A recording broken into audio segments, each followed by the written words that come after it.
እምነትና የአእምሮ ጤና ወይም ስነ ልቦና። እምነትና ስነ ልቦና ጠላቶች ናቸው? በጭንቀት በተሞላ ዓለም እንዴት ነው የእግዚአብሔርን ሰላም ማግኘት የሚቻለው? ሰላም፣ ስሜ ዘካርያስ አዳነ አዲቦ እባላለሁ። እኔ እዚህ በአሜሪካን ሀገር በዋሽንግተን ግዛት ውስጥ ፈቃድ ያለው የአእምሮ ጤና አማካሪ ነኝ። እንዲሁም በብሔራዊ አማካሪዎች ቦርድ እውቅና ያለው አማካሪ ነኝ። እንደ አንድ የእምነት ሰውና እንደ አንድ ባለሙያ በቤተ ክርስቲያኖቻችንም ሆነ በቢሮ ውስጥ በተደጋጋሚ የምሰማው አንድ ጥያቄ አለ። እግዚአብሔርን እየወደድኩኝ ከጭንቀት ጋር መታገል እችላለሁ? ጠንካራ እምነት ቢኖረኝ በድባቴ ወይም በዲፕሬሽን ስሜት ውስጥ ልሆን እችላለሁን? ይህ ጥያቄ የዛሬ ውይይታችን ነው። ውይይታችን ከመጀመራችን በፊት አንድ ነገር በግልጽ ላስቀምጥ እወዳለሁ። ይህ ቪዲዮ ለትምህርታዊና ለመረጃ ዓላማ ብቻ የተዘጋጀ ነው። ከሐኪሞ ወይም ከአማካሪዎ ከሚያገኙት ሙያዊ የምክርና የምርመራ ወይም ደግሞ የሕክምና ምትክ ሆኖ በፍጹም አያገለግልም። እባክዎ ከጤናው ጋር ለተያያዙ ማናቸውም ጉዳዮች የጤና ባለሙያውን ያማክሩ። እምነት ምንድን ነው? የአእምሮ ጤናስ ምንድን ነው? እነኚህን ነገሮች ማብራራት መቻል አለብን። እምነት ሁል ጊዜ ደስተኛ የመሆን ስሜት አይደለም። መጽሐፍ ቅዱስ እምነትን ተስፋ ስለምናደርገው ነገር የሚያስረግጥ የማናየውም ነገር የሚያስረዳ ነው ይለናል። መጽሐፍ ቅዱሳችን ላይ ዕብራውያን ምዕራፍ 11 ቁጥር 1 ላይ እምነት ማለት ስሜቶቻችንና ሁኔታዎቻችን በተናወጡ ጊዜ እንኳን በእግዚአብሔር ማንነትና በገባልን ቃል ኪዳን ላይ ያለን መሰረታዊ መታመን ነው። ታዲያ የአእምሮ ጤናስ ምንድን ነው? የአእምሮ ጤና ሁል ጊዜ ደስተኛ መሆን ማለት አይደለም። የአእምሮ ጤና ማለት የኛ ስሜታዊ፣ ስነ ልቦናዊና ማህበራዊ ደህንነት ማለት ነው። በአስተሳሰባችን በስሜታችንና በድርጊታችን ላይ ተጽዕኖ ያሳድራል። ልክ አካላዊ ጤንነት የሰውነታችን ሁኔታ እንደሆነ ሁሉ የአእምሮ ጤናም የአእምሯችን ሁኔታ ነው። እዚህ ላይ ጥያቄ ማንሳት አለብን። በመጽሐፍ ቅዱስ ዘመን የአእምሮ ጤና ችግሮች ነበሩ? አዎ፣ በትክክል ነበሩ። መጽሐፍ ቅዱስ የፍጹም ሰዎች ታሪክ አይደለም። ብዙዎች እንደሚያስተምሩት የፍጹም ሰዎች ታሪክ ይመስላል፣ ግን አይደለም። ፍጹም የሆነን አምላክ የሚያገለግሉ የተጨነቁና የደከሙ ሰዎች ታሪክ ነው መጽሐፍ ቅዱስ። ታላቁን ነቢዩን ኤልያስን እንመልከት። በቄርሜሌዎስ ተራራ ላይ ታላቅ ድል በባል ነቢያቶች ላይ ከተቀዳጀ በኋላ በአንደኛ ነገሥት ምዕራፍ 19 ላይ ከዛፍ ስር ተቀምጦ ከክትክታ ዛፍ በታች ተቀምጦ ደክሞ ተገሎ እና ብቻውን ሆኖ እግዚአብሔር ነፍሱን እንዲወስድ ሲለምን እናገኘዋለን። እንደውም የሚለው ቃሉ አቤቱ ይበቃል፣ ነፍሴን ውሰድ። ይሄ የሱሳይዳል ስሜት ነው። ሱሳይዳል ማለት ራስን በቃ ይበቃኛል የማለት ተስፋ የመቁረጥ ሆፕለስ የመሆን ስሜት ነውና ይሄ በጣም ጥልቅ የሆነ የድባቴና የመዛል ስሜት መገለጫ ነው ማለት እንችላለን። ታዲያ የእግዚአብሔር ጣልቃ ገብነትና አትጨነቁ የሚለው ቃልስ እንዴት ነው? ታዲያ ስለ ኤልያስ እግዚአብሔር ጣልቃ ይገባለት ማየት አለብን። ይሄንን በእምነቱ ጉድለት እግዚአብሔር ወቅሶታል ኤልያስን? በፍጹም እዛ ጋር ወቀሳ እናገኝም። አንደኛ ነገሥት ምዕራፍ 19ን ማንበብ ትችላላችሁ። የእግዚአብሔር ምላሽ ሁለንተናዊ ነበር። 3 ነገሮችን ሲያደርግለት እዛ ቦታ ላይ እናያለን። አንደኛ አካላዊ ፍላጎቱን ሲያሟላለት እናያለን። ሁለተኛ ደግሞ ስነ ልቡናዊውን ማለት ነው። ሶስተኛ አዲስ ዓላማ ሲሰጠው እናያለን። አካላዊ ፍላጎቱን ሲያሟላለት እግዚአብሔር እንዴት ያሟላለት? መልአክ ልኮ ምግብና ውሃ ሰጥቶት እንዲያርፍ ነገረው። ከዚያስ ሁለተኛ አዳመጠው። ኤልያስ የልቡን ጭንቀትና ፍርሃት እንዲያፈስ ፈቀደለት። ይሄንን ነው ቴራፒ ላይ የሚደረገው። የአእምሮ ጤና አማካሪ ጋር ሲደርሱ የልቦን ጭንቀት፣ የልቦን ፍርሃት ነው የሚያካፍሉት። ምክንያቱም ኮንፊደንሻል ስለሆነ፣ ሚስጥራዊ ስለሆነ በጣም ሴፍ የሆነ ፕላትፎርም ነው። ሌላ ሶስተኛ አዲስ ዓላማ ሰጠው። ብቻውን እንዳልሆነ እያስታወሰ አዲስ ተልእኮ የሰጠው ተልእኮ ምንድን ነው? ሂድና እዩን ቀባልኝ፣ በምትክ ኤልሳዕን ቀባልኝ፣ ከዛ እንትና ቀባልኝ እያለ ትውልድን እንደሚያስነሳና እንዳልበቃ ውሰደኝ የሚለውን ስሜት ከመሄድ በፊት የሆነ ማድረግ ያለብህ ዓላማ አለ። ብዙዎቻችን ዓላማ ያለን ሰዎች ነን። እግዚአብሔር ብዙ ነገር የተናገረን፣ ነገር ግን በሕይወታችን አሁን በሚሆኑት ክስተቶች ወደ በቃኝ ወደ ማለት ውስጥ እየመጣን ያለን ሰዎች አለን። አይዟችሁ ልላችሁ ፈልጋለሁ በዚህ አጋጣሚ።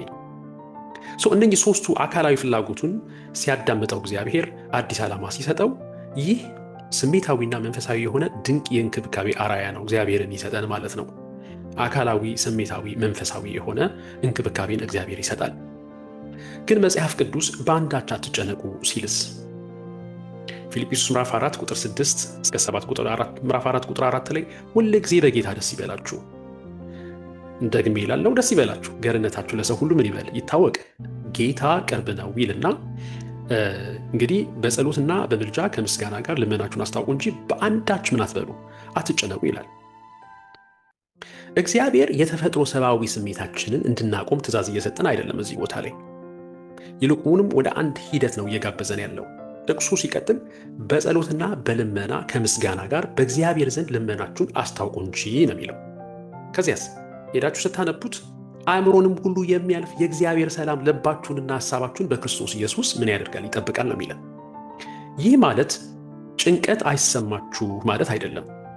ይልቁንም ጭንቀት ሲሰማችሁ ወደ እኔ ሰላም የሚወስደውን መንገድ ይህ ነው፣ ወደ እኔ አምጡት ማለት ነው። ይሄ ጭንቀቱን ምን ማድረግ እንዳለብን የሚሰጠን መመሪያ ነው። እስቲ ስለ እምነትና ሕክምና ደግሞ እንመልከት። ይሄ እንግዲህ በማህበረሰባችን ውስጥ ያለው ከባድ ውይይት ነው። እምነትና ሕክምና ትንሽ ስስ የሆነ ርዕስ ስለሆነ ብዙ ነገሮችን ሊያመጣ ይችላል እና በኢትዮጵያ ቤተክርስቲያናት ውስጥ ይህንን አይቻለሁ እኔ።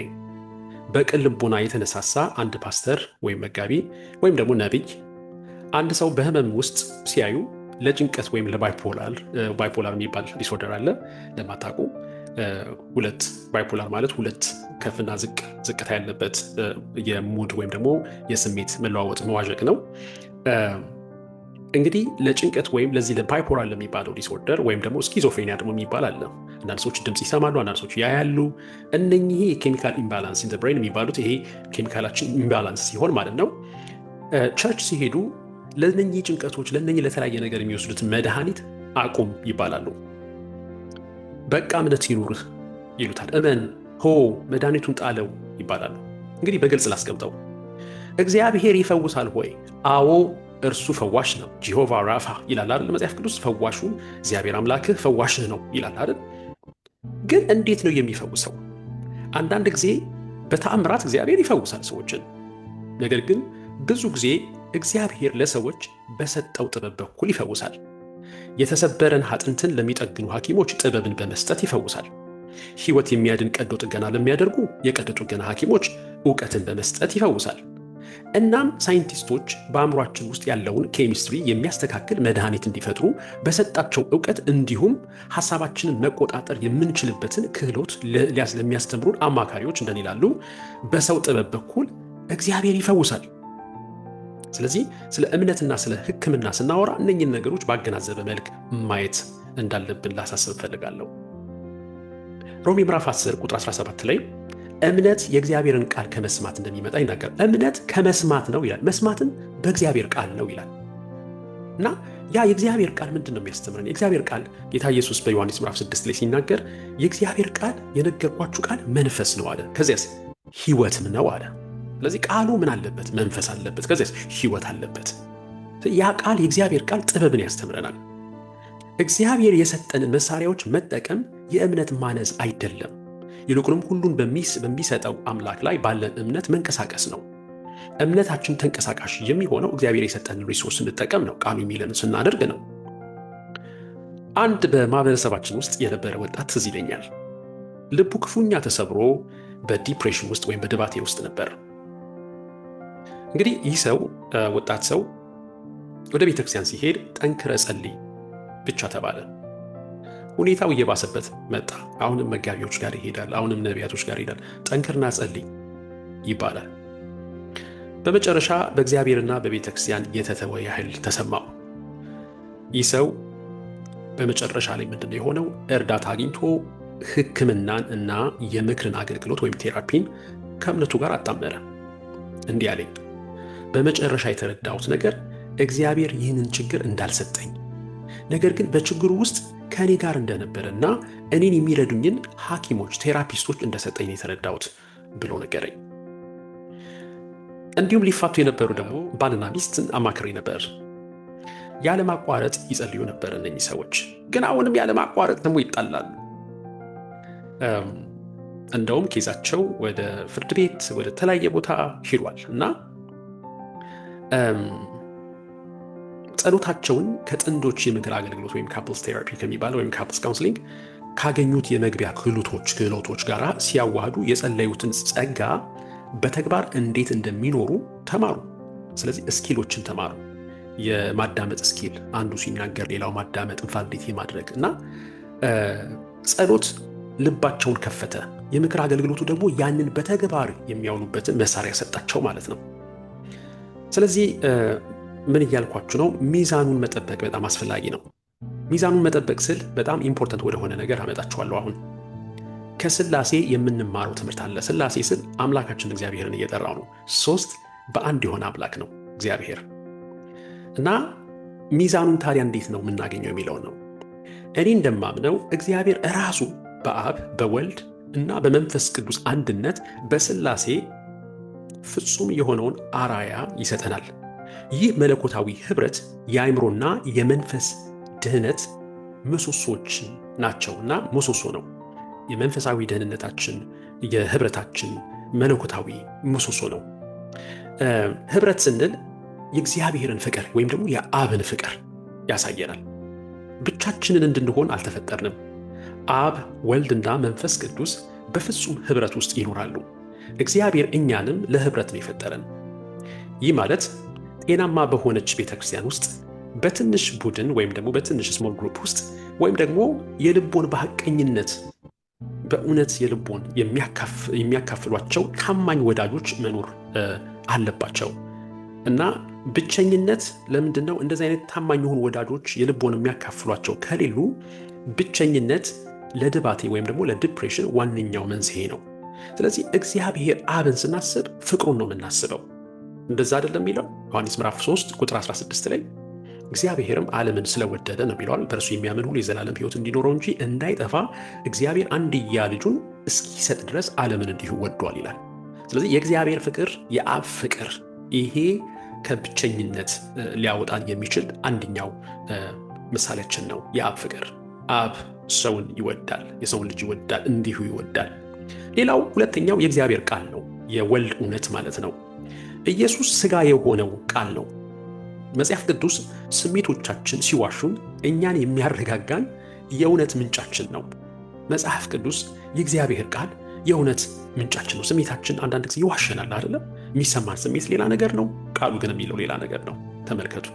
ስለዚህ አንዳንድ ጊዜ ዋጋ እንደሌለ ሲሰማህ የእግዚአብሔር ቃል በሚያስደንቅና በሚያስፈራ ሁኔታ እንደተፈጠርክ ይነግራል። መዝሙር ለምሳሌ መዝሙር 139 ግሩምና ድንቅ ሆኜም ብያለሁ ተፈጥሬያለሁ ይላል።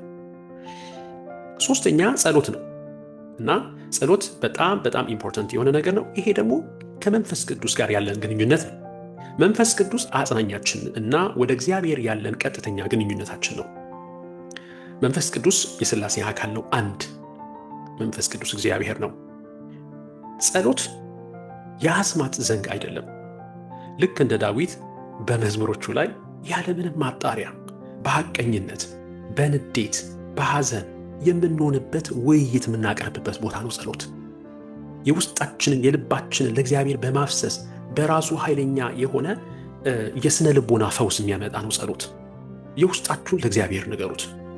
ውስጣችሁ ያለውን ጭንቀት፣ ሐሳባችሁን፣ ንዴታችሁን፣ ሐዘናችሁን በቃ በጣም የተጎዳችሁበትን ነገር ለእግዚአብሔር የምትናገሩበት ቦታ ነው ጸሎት።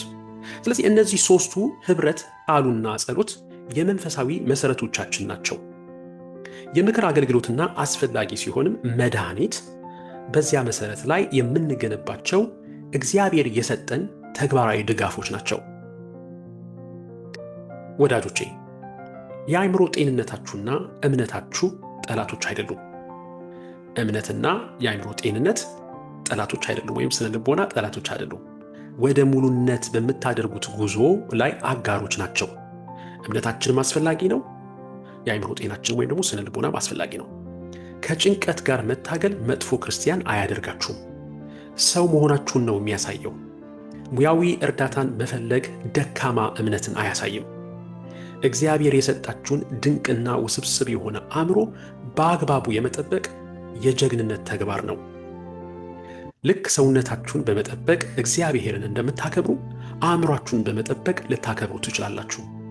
እንግዲህ ይህ ውይይት እዚህ ቦታ ላይ ያደረግነው ነገር ልባችሁን ከነካው እየታገላችሁ እንደሆነ ከተሰማችሁና እምነታችሁም ሆነ ስሜታችሁ የሚከበርበት ሚስጥራዊ ቦታ ከፈለጋችሁ እባካችሁን ጥንዶችም አግኙኝ፣ እንደገና ደግሞ ግለሰቦችም እንድታገኙኝ። በተለያየ ጭንቀት ውስጥ ያላችሁ ነገሮችን ማስታረቅ ያቃታችሁ ግራ የገባችሁ ሰዎች ካላችሁ የተጨነቃችሁ ሰዎች ካላችሁ እንድታገኙኝ ጥሪ ያደርጋለሁ። እንግዲህ በአሁኑ ሰዓት ለግለሰቦችም ሆነ ለጥንዶች ጥቂት የሆነ የምክር አገልግሎት ቦታ አለኝ፣ ክፍት ቦታ አለኝ ማለት ነው። እንደየሁኔታው መቀበል ይሆናል። ጊዜያችሁን ስለሰጣችሁኝ አመሰግናለሁ። ለራሳችሁ ደግ ሁኑ። የእግዚአብሔር ሰላም ልቦናችሁንና ሀሳባችሁን ይጠብቅ። ከልብ አመሰግናለሁ።